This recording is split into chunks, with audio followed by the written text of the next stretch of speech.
Ouais. Bah, déjà, merci à tous d'être là. Du coup, avec Lisa, on va partager quelques pensées tirées de la Bible sur l'adoration et la louange. Et juste pour introduire le sujet, la louange et l'adoration sont des parties qui, selon moi, c'est essentiel pour la vie chrétienne.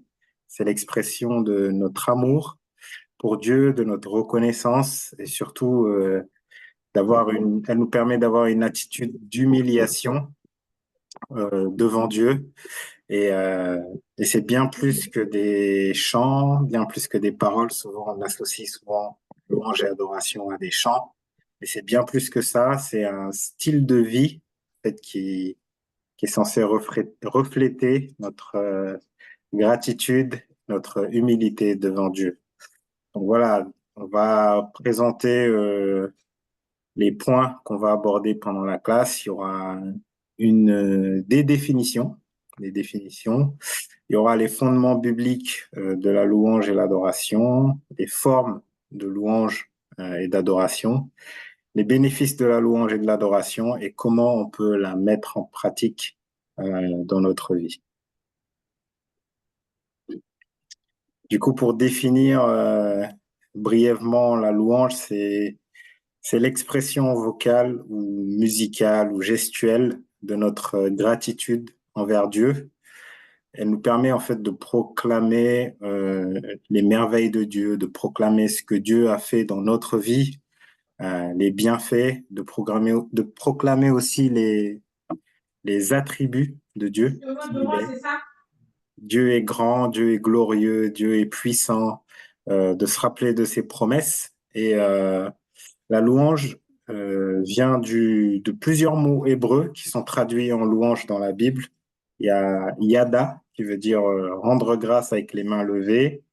Il y a teila, qui veut dire chanter louange. Et halal, qui veut dire célébrer avec éclat. Et c'est de là d'où vient Alléluia. Donc après, justement pour l'adoration, c'est assez intéressant de regarder. C'est un concept un petit peu différent finalement de la louange. Dans l'Ancien Testament, l'hébreu, c'est chacha qui est utilisé quand même plus de 170 fois et c'est toujours associé à cette idée de se prosterner. Pareil dans le Nouveau Testament, le terme utilisé, donc tous ces dérivés adoration, adorateur, adorer, fait toujours référence à cette idée de se prosterner, d'être courbé devant Dieu ou devant l'objet d'adoration. Et en fait, j'étais en train de lire un livre d'Alfred Cohen sur le culte dans l'Église, le culte dans la Bible. Et j'aimais bien sa manière d'expliquer un peu ce que c'était que l'adoration, qui est vraiment pour objet l'être divin, donc Dieu, et ses œuvres dans le monde. C'est aussi le fait de reconnaître sa puissance, sa gloire comme créateur et juge.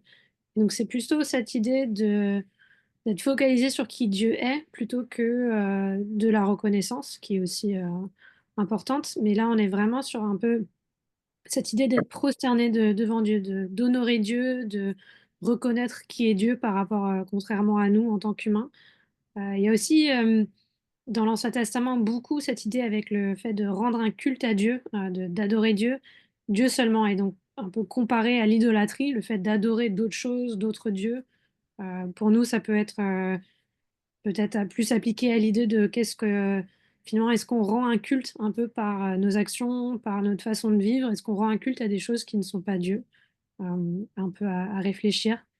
Mais peut-être un exemple qui peut aider à justement illustrer cette idée d'adoration en Exode 34, du verset 5 à 8, avec un peu le scénario avec Moïse. Le Seigneur descendit dans la colonne de nuée et se tint là, à côté de Moïse. Il proclama son nom, le Seigneur. Puis il passa devant Moïse en proclamant encore, je suis le Seigneur, je suis un Dieu plein de tendresse et de bienveillance, lent à la colère, riche en bonté et en vérité. Je manifeste ma bonté envers les êtres humains, jusqu'à 1000 générations, en supportant les péchés, les désobéissances et les fautes. Mais je ne tiens pas le coupable pour innocent. J'interviens contre celui qui a péché, contre ses enfants et ses descendants jusqu'à la troisième ou la quatrième génération. En toute hâte, Moïse se jeta à terre pour adorer le Seigneur.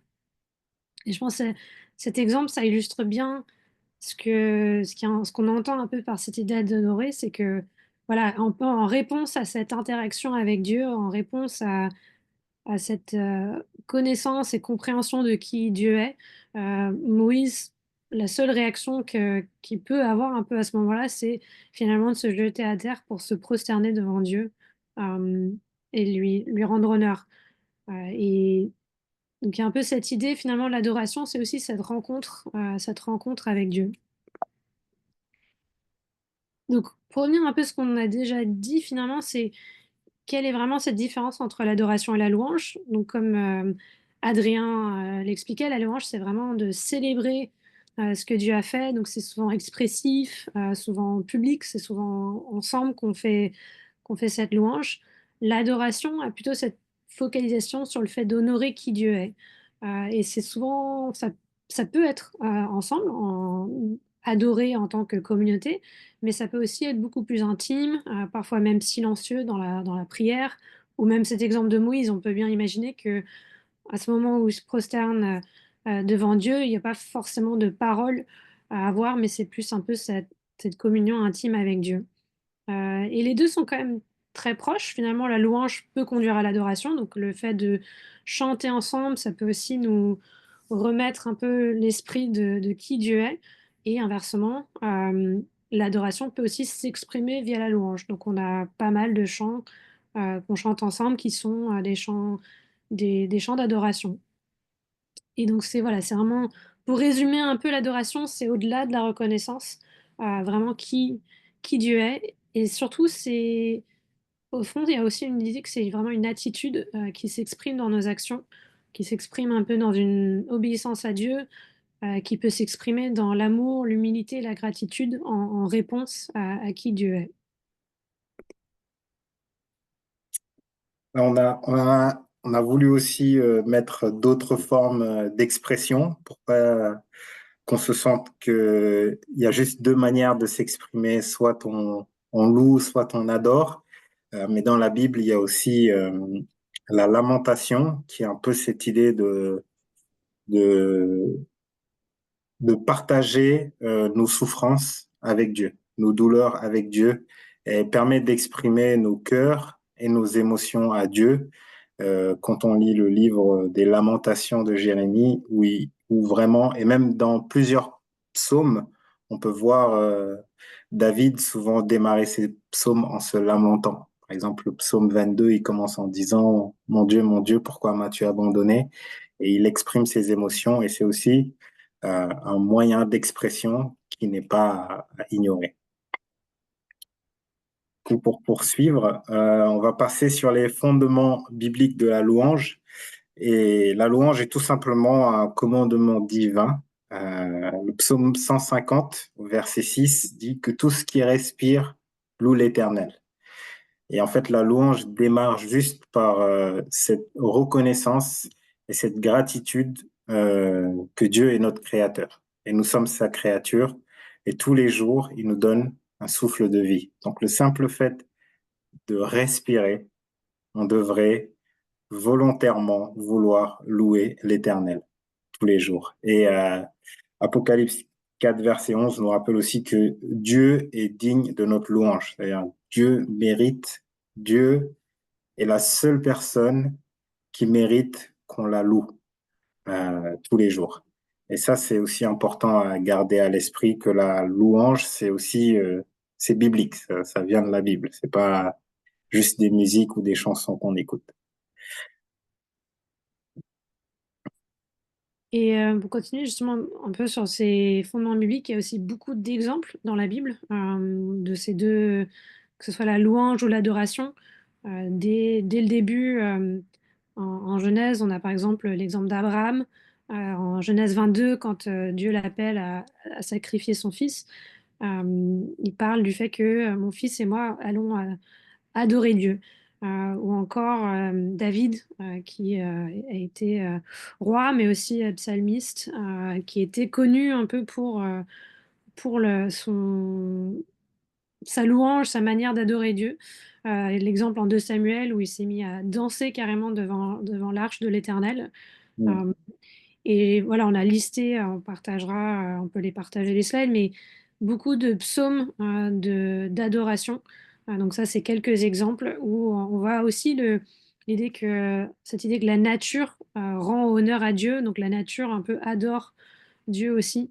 Euh, et différentes manières un peu de se focaliser sur Dieu. Puis beaucoup d'exemples aussi finalement de femmes dans la Bible. On voit Myriam, la sœur de Moïse, en Exode 15, un peu un cantique à la sortie après l'Exode, ou encore Marie, la mère de Jésus, avant sa naissance, qui chante, ou un peu ce poème d'adoration en Luc 2. Et enfin, Marie, la sœur de Marthe et Lazare, qui, je pense, est un bon exemple de cette adoration par les actes, le fait qu'elle était assise au pied de Jésus pour l'écouter, le fait qu'elle lui lave les pieds. Il y avait vraiment cette adoration aussi de Jésus, cette relation intime avec Jésus par ses actes. Et enfin, l'exemple aussi de Paul et Silas qui louaient Dieu en prison. Et c'est au cours un peu de ce moment de louange qu'il y a une intervention miraculeuse qui leur permet aussi d'être délivrés de la prison en acte 16. Et il y a aussi cet aspect gratitude et reconnaissance qui nous pousse à célébrer Dieu en toutes circonstances. Et il y a 1 Thessaloniciens 5, verset 18 qui dit, rendez grâce en toutes choses, car c'est à votre égard la volonté de Dieu en Jésus-Christ. Et en fait, il faut rendre grâce en toutes choses. La louange, c'est pas seulement quand tout va bien, mais c'est aussi dans les moments difficiles, dans les moments compliqués, de pouvoir se rappeler que Dieu est glorieux, se rappeler les promesses de Dieu, se rappeler des choses que Dieu a fait dans nos vies. Et ça va permettre que notre louange ne va pas dépendre des circonstances, notre reconnaissance envers Dieu ne va pas dépendre des circonstances, mais de la constante bonté de Dieu.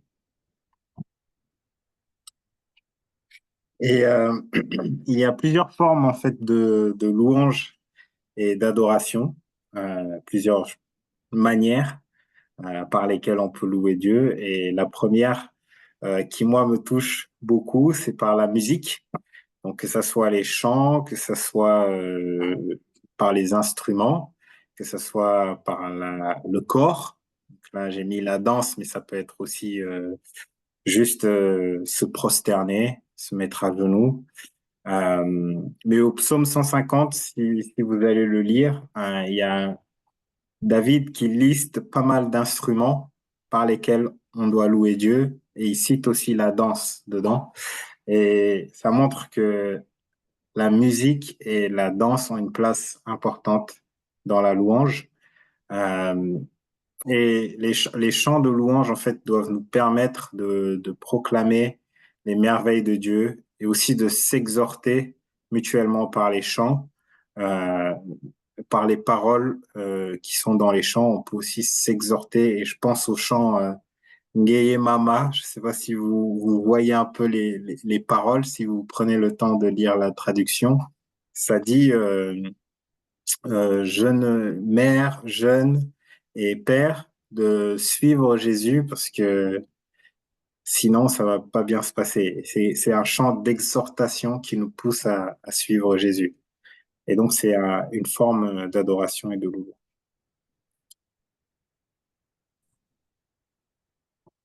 Et la suivante, c'est la louange collective, qui est la louange et l'adoration qu'on pratique tous ensemble en tant qu'Église ou en tant que groupe, en tant qu'Église maison, en tant que groupe de frères ou groupe de sœurs, ou quel que soit le groupe. Le psaume 22, verset 3 nous dit que Dieu siège au milieu des louanges de son peuple.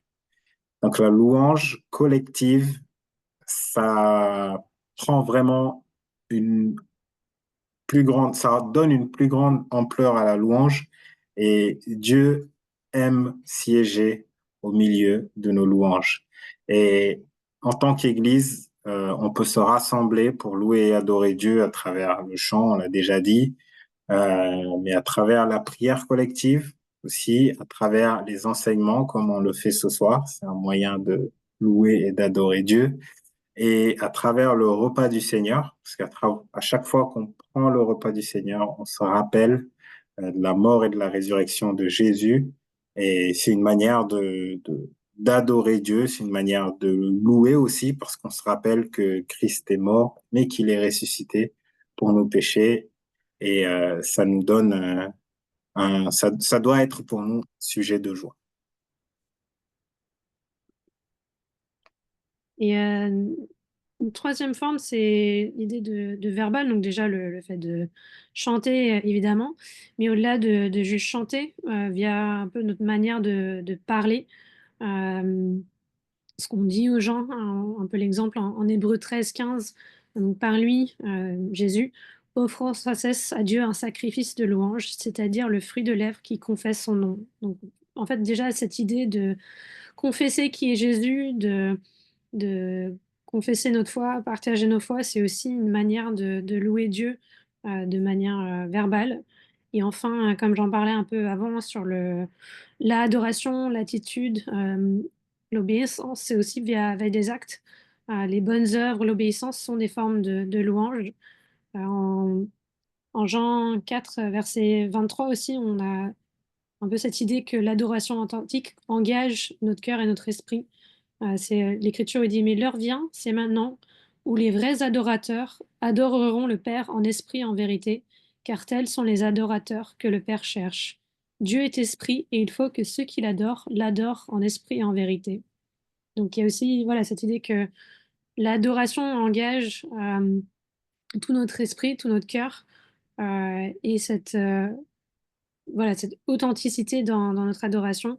Donc on est, en tant que croyant, voilà, on est chacun invité à adorer Dieu chaque jour, pas juste les moments où on chante ensemble le dimanche, ou un peu les temps dédiés de louange, mais vraiment dans sa vie quotidienne, la prière, la méditation, et même un peu dans les bonnes œuvres qu'on peut avoir, il y a vraiment cette idée d'adorer et de louer Dieu. Maintenant, on va passer au bénéfice de la louange et de l'adoration. Et la louange, comme on l'a lu déjà au psaume 22, verset 3, on en a parlé précédemment, mais la louange nous permet d'expérimenter la présence de Dieu. En fait, à travers la louange, parce que Dieu siège au milieu des louanges de son peuple. Donc, lorsqu'on est unis et qu'on chante ensemble, qu'on prie ensemble, qu'on exprime notre gratitude à Dieu, ça nous aide nous-mêmes personnellement. Moi, en tout cas, ça m'aide aussi personnellement à ressentir la présence de Dieu dans ma vie.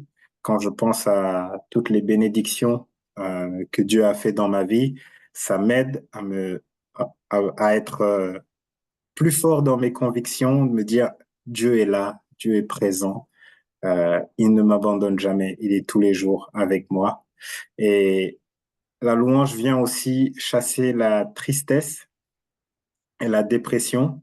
Euh, lorsqu'on se réjouit, lorsqu'on se réjouit des œuvres de Dieu dans nos vies, ça change la tristesse. Même si la situation est désespérée, et qu'on se rappelle de la grandeur de Dieu, on se rappelle du sacrifice de Jésus, on se rappelle de qui est Dieu et du fait qu'il est toujours avec nous, ça chasse la tristesse, ça chasse la dépression, ça chasse toutes les pensées négatives qui peuvent venir dans nos vies.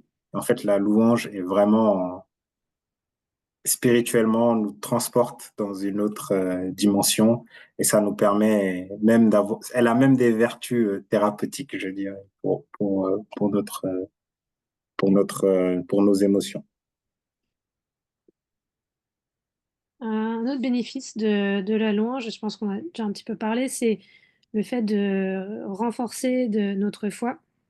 En fait, que ce soit via les chants ou justement de passer du temps à adorer Dieu, c'est cette action un peu de se rappeler les promesses et la fidélité de Dieu.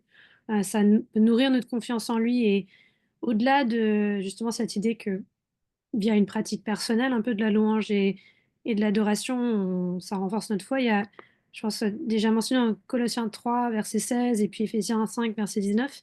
Il y a vraiment cette idée que le fait de le faire ensemble, ça permet aussi de se renforcer mutuellement. En Colossiens 3, il parle de cette idée de instruisez-vous et avertissez-vous les uns les autres via justement les chants. En effet, 5, 19, c'est plutôt l'idée de s'encourager les uns les autres via tout ça, des psaumes, des hymnes, des cantiques.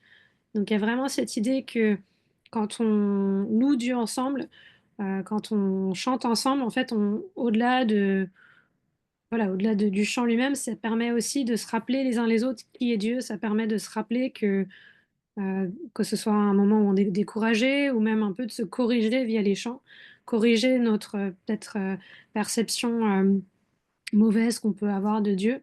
Et je pense que c'est là aussi où ça peut être intéressant de réfléchir aux chants qu'on choisit Hmm. quand on chante, quelles sont les paroles finalement? Est-ce que les paroles dans les chants reflètent vraiment ce qu'on sait de Dieu, ce qu'on voit dans la Bible?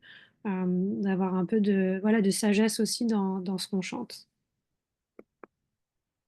Et le troisième point, c'est que la louange et l'adoration peuvent apporter une délivrance. Comme on l'a lu tout à l'heure en Acte 16, au verset 26, on a Paul et Silas qui louent dans la prison et les chaînes qu'ils ont se brisent et les portes s'ouvrent. Les portes de la prison, les portes des prisons s'ouvrent.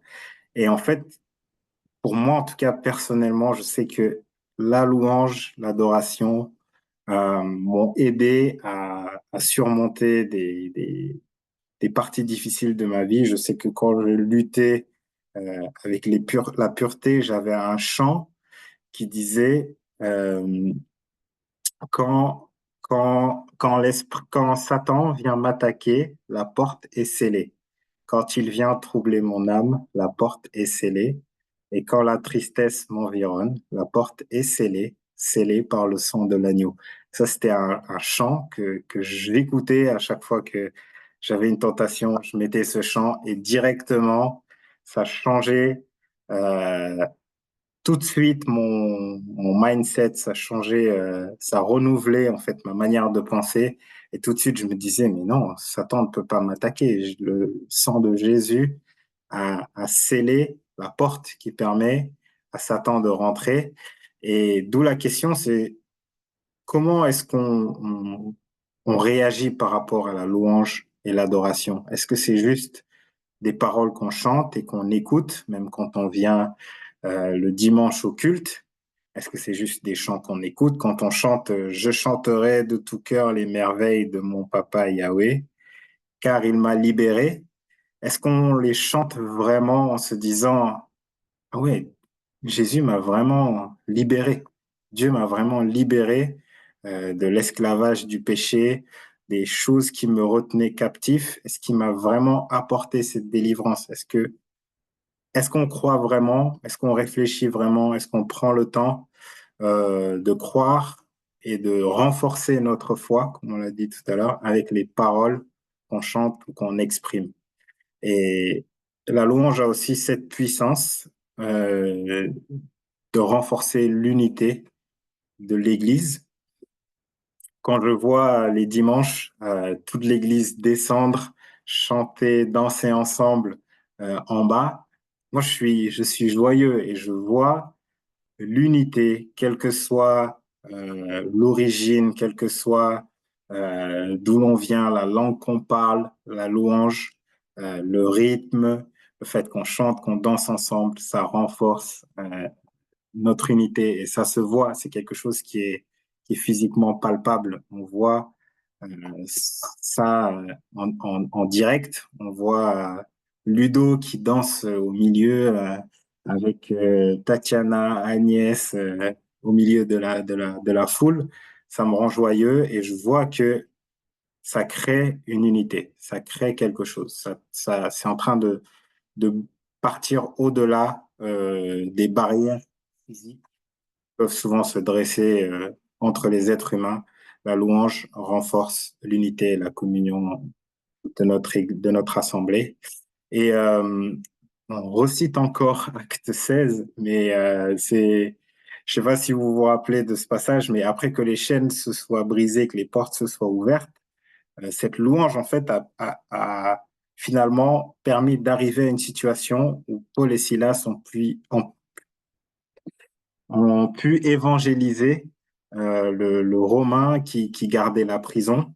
Et finalement, il a décidé de se faire baptiser. Donc, on peut utiliser la louange collective comme une forme d'évangélisation, que ce soit un groupe qui part dans la rue chanter des chants à Jésus, chanter des chants de louange, des chants d'adoration. Et quand la foule vient, on en profite pour distribuer des cartes. Et je sais que j'ai discuté avec certaines personnes, dont Danila, qui est d'ailleurs présente dans la classe, qui me disait qu'elle, elle avait été touchée par les chants à quatre voix majestueux lorsqu'elle est venue à l'église. Et ça l'a permis de vouloir être membre de l'église. Et on voit qu'en fait, la louange collective peut être une forme d'évangélisation. Et je me rappelle de notre exemple, c'est Axel qui a rencontré l'Église via Instagram. Le premier événement auquel il a assisté, c'était une soirée louange qu'on avait fait dans la rue avec les étudiants américains qui étaient venus pour le stage d'évangélisation et on avait fait une louange collective en public, à l'extérieur. Et à la fin, on discutait avec la famille et ça nous avait complètement touché. Donc, ce sont des formes d'évangélisation qu'on peut plus mettre en œuvre. Et pareil, vous avez vu l'image de la chaîne YouTube. On voit que on a un chant qui s'appelle Jéhovah et son nom, qui est dans le YouTube. Je vous invite à aller voir le nombre de vues. Même moi, j'y croyais pas quand je suis allé. Je pense qu'il y a plus de 10 000 vues. Et c'est juste incroyable à quel point la louange collective et l'adoration collective peut, euh, peut toucher les cœurs. Et du coup, comment on peut mettre en pratique la louange et l'adoration dans notre vie au quotidien? Euh, le point numéro un, il y a plusieurs manières. On a choisi trois points qui nous paraissaient plus importants. Et pour moi, pour nous, le premier, c'est de pouvoir inclure des temps de louange et d'adoration dans nos temps quotidiens de méditation et de pouvoir intégrer la louange et l'adoration. Moi, je sais que c'est quelque chose qui est important pour moi. Je commence par l'adoration, je prie, je médite et je termine par un chant de louange. Ça permet si j'ai pas de l'adoration au début, ma méditation est un peu bancale parce que j'ai pas eu le temps de vraiment me soumettre devant Dieu. Et pour moi, c'est important et je pense que c'est important de pouvoir inclure ces moments d'adoration, pas forcément de chanter, mais juste de se prosterner, de se mettre à genoux, de s'accroupir et de juste dire, mon Dieu, tu es tellement grand. Et on voit la différence de cette attitude d'adoration entre la prière euh, du pharisien et la prière de l'homme qui était du collecteur d'impôts. Donc on voit les deux attitudes. Il y a l'attitude d'adoration qui permet vraiment de pouvoir donner une autre dimension même à nos temps de prière. Et le deuxième point, c'était de participer à la louange et l'adoration communautaire, c'est-à-dire pendant les cultes, de vraiment s'imprégner de la louange, de se réjouir ensemble, de danser ensemble. Je sais que tout le monde n'aime pas forcément danser, mais de juste pouvoir suivre l'atmosphère, de pouvoir se réjouir, de pouvoir être joyeux, se réjouir ensemble, chanter de tout notre cœur. Et comme on l'a cité précédemment, ça peut aussi être des moments qui vont euh, chambouler la vie d'invités qui sont là au culte et qui vont vouloir, à travers les chants, suivre Jésus. Et le troisième point, c'est de pratiquer la louange et l'adoration en toute saison. Et le fait d'apprendre à louer et adorer Dieu, même dans l'épreuve, l'exemple en Habakkuk 3, versets 17 à 19, et je sais que moi, c'était également quelque chose qui m'a aidé, parce qu'avec la naissance de Noah, la reprise du travail, le rythme était tellement euh, chamboulé. C'était dur pour moi juste de trouver du temps pour me dire je vais prier ou je vais lire ma Bible pendant 10, 20, 30 minutes. C'était compliqué, mais je me réfugiais dans la louange et l'adoration pour juste rester connecté à Dieu, euh, malgré le fait que c'était compliqué avec des heures de sommeil en moins. Mais voilà, c'est juste de pouvoir, lorsqu'on pratique de manière quotidienne la louange et l'adoration, ça nous suit toutes les saisons de notre vie et on arrive à toujours être connecté avec Dieu malgré les circonstances.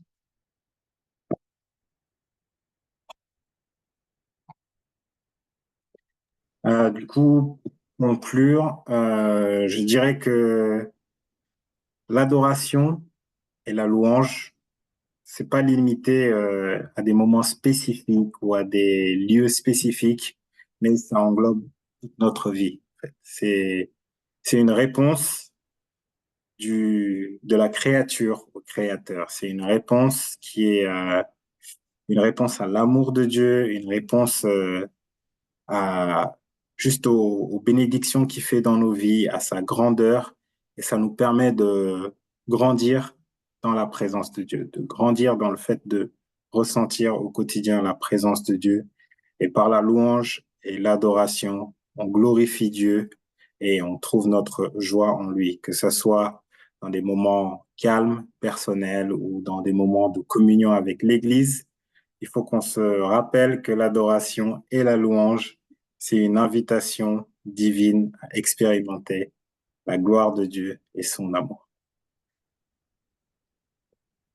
Et peut-être juste un peu aussi conclure de mon côté, je pense que la saison là de Noël, c'est une saison qui s'y prête bien justement pour un peu mettre en pratique et ce thème, c'est bon, je sais que pour certains, c'est aussi une saison qui peut être difficile. Donc justement, c'est peut-être, ça peut aussi être l'occasion de pratiquer un peu cette idée d'adorer même dans les moments difficiles. Mais il y a beaucoup de chants de Noël quand même avec de très belles paroles qui vraiment célèbrent en fait la venue de Jésus, en fait le fait que Jésus soit venu, le miracle de sa naissance, toute sa vie, et puis le fait qu'il soit mort et ressuscité, c'est un moment qui cristallise un peu de toutes ces idées. Il y a beaucoup, même dans l'histoire de la naissance de Jésus, on voit beaucoup de personnes qui viennent adorer Jésus en tant que bébé. Et donc ça peut être, voilà, ça peut être intéressant de profiter un peu de cette saison pour pratiquer ces choses. Et étant donné que ça va être un peu compliqué de chanter sur Zoom, on s'est dit que plutôt que chanter, on pouvait déjà ouvrir un peu à si vous avez des questions tout de suite. Et puis si on a le temps, aussi peut-être de faire des petits groupes, plusieurs questions sur la louange. Donc qu'est-ce que ça signifie pour vous? Comment ça se manifeste un peu dans vos vies, la louange et l'adoration? Comment ça impacte votre relation avec Dieu? Est-ce que c'est quelque chose qui fait partie de, de votre quotidien avec Dieu? Et finalement, dernière question, un peu quels sont les défis peut-être que vous rencontrez dans votre pratique de la louange et de l'adoration? Donc, est-ce que vous avez des conseils les uns pour les autres ou des choses à partager? Voilà, ça peut être très sympa d'en discuter. Et donc, je vais arrêter le partage maintenant, comme ça, peut-être déjà s'il y a des questions. Et juste, je vais rebondir sur ça avant que vous répondiez. C'était il y a un questionnaire que Ludo a envoyé où il y a plusieurs questions et il y a des questions aussi sur la louange et votre ressenti. Donc, n'hésitez pas à répondre au questionnaire. Ça nous aidera à mieux réfléchir à l'organisation des cultes. Vous avez la parole.